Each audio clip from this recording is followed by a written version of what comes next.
जम्मू कश्मीर में इलेक्शन का माहौल दिन ब दिन गड़बड़ा रहा है। डिस्ट्रिक्ट डेवलपमेंट काउंसिल्स के इलेक्शन होने वाले हैं। ये इलेक्शंस पहली बारी हो रहे हैं और ये इलेक्शंस काफी देर के बाद हो रहे हैं, क्योंकि असेंबली इलेक्शंस यहां पर काफी देर से नहीं हुए हैं। इसलिए लोगों के बीच इन इलेक्शंस को लेकर उत्साह और हौसला बहुत ज्यादा है।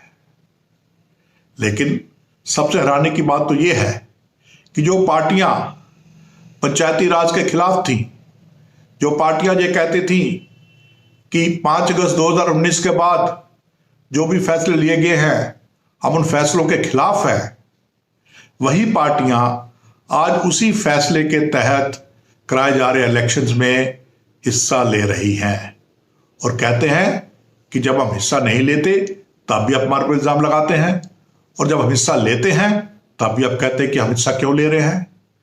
बात जाहिर है, साफ है, क्योंकि आप मौका प्रस्त हैं। आप डेमोक्रेसी में बिलीव नहीं करते हैं, लेकिन आप मौका प्रस्ती में बिलीव करते हैं। आपको जब सूट करता है तो आप इलेक्शन लड़ते हैं, क्योंकि आपको अपने कारकुनों की या कार्यकर्ताओं की भावनाओं की कोई भी कदर नहीं है। अगर कदर है तो आपको सिर्फ अपनी है, अपनी चाह की, अपनी कुर्सी की, अपनी जेबों की, क्योंकि आपकी जेबें खाली हो चुकी थी, क्योंकि आपको मौका नहीं मिल रहा था सरकारी खजाने को लूटने का। इसलिए आपने सोचा कि अब मौका है। अगर हम इलेक्शन लड़ते हैं और अगर हमारे मेंबर चुन के आ जाते हैं, अगर हम डिस्ट्रिक्ट काउंसिल पे काबिज कर लेते हैं, तो फिर हम जो सरकार की तरफ से फंड आएंगे उनको अपनी जेबों में भरेंगे। ये सोचकर आप इलेक्शन लड़ने के लिए आए। इसीलिए आपके ऊपर इल्जाम लगाया जा रहा है कि आप अब क्यों आए हैं। जब पंचायत के इलेक्शन थे या वीडीसी के इलेक्शन थे तब आप क्यों नहीं आए? तब तो आप बड़े बड़े बातें कर रहे थे। कोई हालात बदले हैं क्या? क्या 370 वापस आ गया है? क्या 35 से वापस आ गया है? क्या जम्मू कश्मीर दोबारा स्टेट बन गई है? यह सब कहा था आपने कि जब तक हम ये नहीं होगा तब तक हम इलेक्शन नहीं लड़ेंगे। जी हां, अब आप इलेक्शन लड़ रहे हैं क्योंकि आप एक लुटेरा गैंग बना रहे हैं। आपको जरूरत है सरकारी खजाने को लूटने की। आपको आदत पड़ चुकी है, आपको आदत पड़ चुकी है मुफ्तखोरी की। इसलिए आप अब दोबारा इलेक्शन लड़ने के लिए तैयार हुए हैं। आपको मालूम था कि अगर आप अलग अलग होकर इलेक्शन लड़ेंगे तो आप बिल्कुल नहीं जीत सकते हैं। और एक गलतफहमी आपने ये रखी अपने मन में कि अगर हम इकट्ठे हो जाएंगे तो फिर हम शायद जीत जाएंगे। लेकिन आप इकट्ठे होकर भी इकट्ठे नहीं हैं। एक तरफ अलायंस के कैंडिडेट की लिस्ट आती है, दूसरी तरफ जिन पार्टियों का वहां पर मेंबर नहीं है वो अपने कैंडिडेट खड़े कर रहे हैं और कह रहे हैं ये फ्रेंडली कॉन्टेस्ट है। आप किसको बेवकूफ बना रहे हैं? क्या जनता ये सब देख नहीं रही है? जनता सब कुछ देख रही है और इसका जवाब जब मौका आएगा जनता आपको देगी। आप इस गलतफहमी में नहीं रहें कि आपने एक गुट बनाया है। आपने जो गुट बनाया है वो गुट आप कह रहे हैं बीजेपी के खिलाफ है। वो बीजेपी के खिलाफ नहीं है, वो उन लोगों के खिलाफ है जो यहां पर देश का झंडा फहराना चाहते हैं। वो उन लोगों के खिलाफ है जो भारत की सेना के साथ खड़े हैं, जो भारत की सेना को सलाम करते हैं। वो उन लोगों के खिलाफ है जो कि पाकिस्तान और चीन को भारत का दुश्मन मानते हैं। ये उन लोगों के खिलाफ है जो कि यहां पर इत्तेहाद चाहते हैं, जो कि यहां पर एक अपोजिट कल्चर चाहते हैं, जो कि यहां पर एक्सक्लूसिविटी नहीं बल्कि इंक्लूसिविटी चाहते हैं। इन लोगों के खिलाफ आपने जो इत्तेहाद खड़ा किया है। लेकिन जनता सब जानती है। जनता जानती है कि आप किस लिए इकट्ठे हुए हैं। आपकी आइडियोलॉजीज अलग अलग हैं। कल तक आप आपस में लड़ते थे और आज आप इकट्ठे हुए हैं कुर्सी की लालच में। कल तक भी आप लड़ते थे कुर्सी के लालच में। पर आज आपको मालूम है कि जब तक आप इकट्ठे नहीं होंगे तब तक आप कुर्सी नहीं पा सकते हैं। इसलिए आप इकट्ठे होंगे। जब कुर्सी मिल जाएगी उसके बाद आप लोगों को भूल जाएंगे। आप फिर उसी तरह हो जाएंगे जैसे आप पहले थे। आपने कितनी बारी भोली भाली जनता को धोखा देना है। वादा खिलाफी आपकी डीएनए में है। आपने कितने वादे किए लोगों के साथ, कोई भी वादा आपने पूरा नहीं किया। कभी ग्रेटर इकोनॉमी का आपने झांसा दिया, कभी आपने सेल्फ रूल का झांसा दिया, कभी आपने कहा कि हमें फुल स्टेटहुड चाहिए, कभी आपने आजादी का झांसा दिया। सब झांसे ही देते रहे। कहां आजादी, कहां ग्रेटर इकोनॉमी, कहां सेल्फ रूल, और उसके बाद अब 370 की बहाली। यह भी आप जानते हैं कि 370 दोबारा बहाल नहीं होगा। लोग भी जानते हैं, लेकिन फिर भी आप लोगों को गुमराह करने की कोशिश कर रहे हैं अपनी कुर्सी के चक्कर में।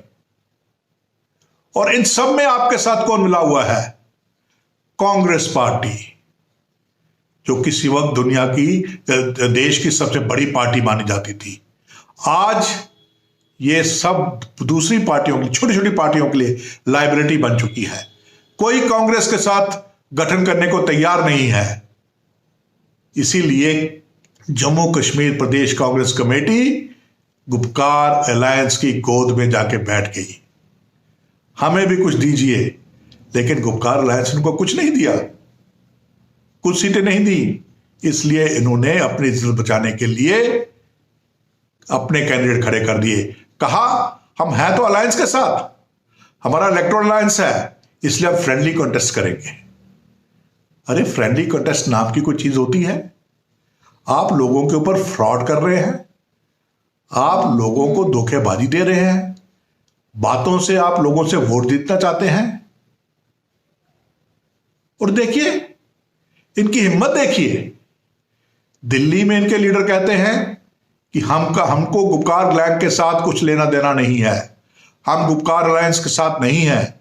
और यहां पर उनके लीडर कहते हैं हमें 370 की बहाली भी चाहिए, और हां हम तो गुपकार अलायंस के साथ ही इलेक्शन लड़ेंगे, नहीं तो हमें कौन पूछेगा। पहले फैसला तो कर लीजिए। सोनिया गांधी जी, राहुल गांधी जी, गुलाम अहमद मीर जी, आपस में फैसला कीजिए। लोगों को बताइए आप किसके साथ हैं। दाल में बहुत कुछ काला है, दाल में बहुत कुछ काला है। लोग सिर्फ काला ही काला देख रहे हैं, इसलिए आपको साफगोई करनी होगी। एक और बात, गुपकार अलायंस के साथी जो जम्मू में बैठे हुए हैं वो भी आपको गुमराह कर रहे हैं। वो आपको महाराजा हरि सिंह की गुहार दे रहे हैं। वो आपको महाराजा हरि सिंह का नाम लेके बहलाना चाहते हैं, आपसे वोट छीनना चाहते हैं। वो ये कह रहे हैं कि महाराजा हरि सिंह की रियासत। महाराजा हरि सिंह को किसने निकाला जम्मू कश्मीर से? महाराजा हरि सिंह के खिलाफ क्विट कश्मीर मूवमेंट किसने शुरू की? शेख अब्दुल्ला ने, नेशनल कॉन्फ्रेंस ने।